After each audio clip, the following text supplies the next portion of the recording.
CPM নেতা সমীর চক্রবর্তী পাইথাক বরম ইয়াফারকা হাস্তের মন্ত্রী করা ডক্টর মানিক সাহাতে বিজেপি হাস্তে আচুখাং রাজীব ভট্টাচার্য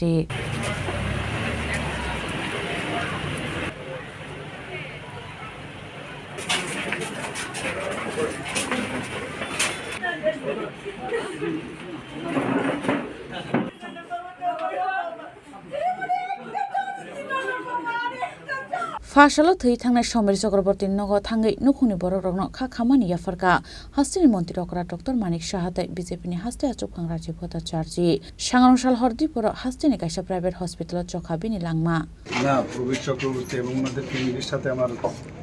অনেক আগের থেকে আমার পরিচয় চেম্বারও যেতেন পেশেন্ট হিসাবেও গেছেন ওনার ফ্যামিলি সবাই আসতেন এবং আমার যে দাদা ছিল দাদার সাথে ওনাদের ঘনিষ্ঠতা ছিল প্রায়শ আমাদের প্রিন্টিং প্রেস ছিল আপনি জানেন one of the oldest printing সেখানে ওনারা যেতেন লেখালেখি করতেন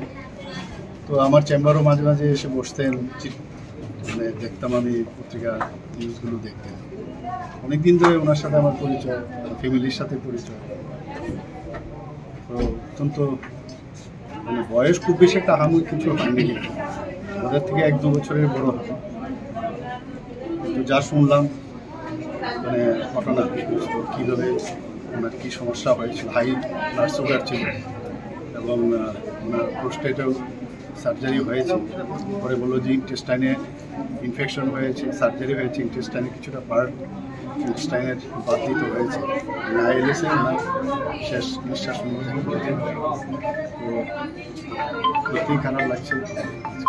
বুঝতেই পারছেন ঈশ্বরের কাছে প্রার্থনা যেখানেই লাভটা সম্প্রীতি কামনা এবং পরিবার পরিজনদের প্রতি আমার সমবেদনা। ব্যুরো রিপোর্ট চিনি খরাং।